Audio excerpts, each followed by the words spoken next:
explain about how to change store password on Shopify.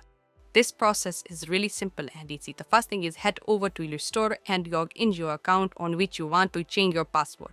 Once you do all these things, you will see the same interface like me, and you will see a lot of different things on the left side after them, because mean like home, orders, product, customers, and much more.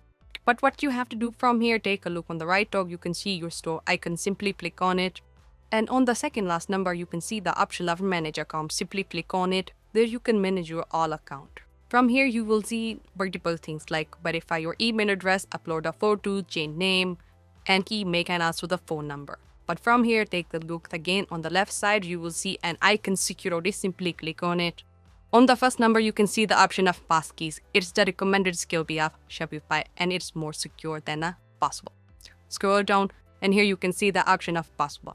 Shopify is saying you have never changed your password because I have not changed my password, so that's why this option is here.